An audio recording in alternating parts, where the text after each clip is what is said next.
آپ نے مسجد نبوی دیکھی ضرور مگر اس کی تعمیر کی کہانی نہیں سنی ہوگی۔ آج ہم مسجد نبوی کی تعمیر کے بارے میں بات کریں گے۔ اگر آپ اس ویڈیو میں نئے ہیں تو چینل کو سبسکرائب کریں۔ حضور صلی اللہ علیہ وسلم کی مسجد نبوی میں شمولیت۔ حضور نبی کریم صلی اللہ علیہ وسلم نے مدینہ منورہ میں حضرت ابو ایوب انصاری رضی اللہ عنہ کے گھر قیام کیا۔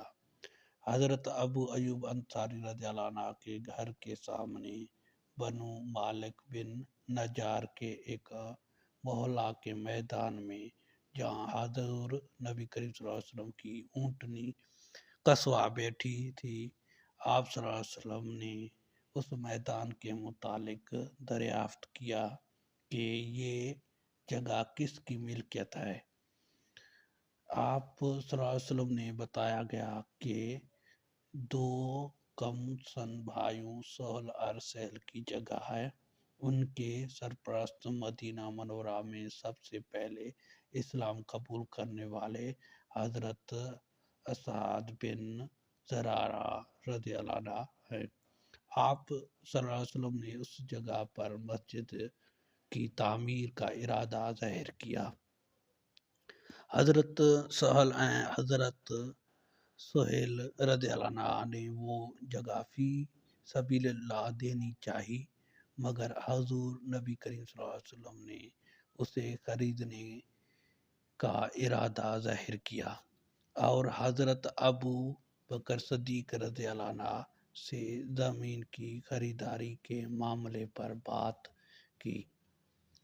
حضرت ابو بکر صدیق رضی اللہ عنہ نے آپ صلی اللہ علیہ وآلہ وسلم کی خواہش پر مسجد نبوی صلی اللہ علیہ وسلم کے لیے زمین خریدنے کا فیصلہ کیا۔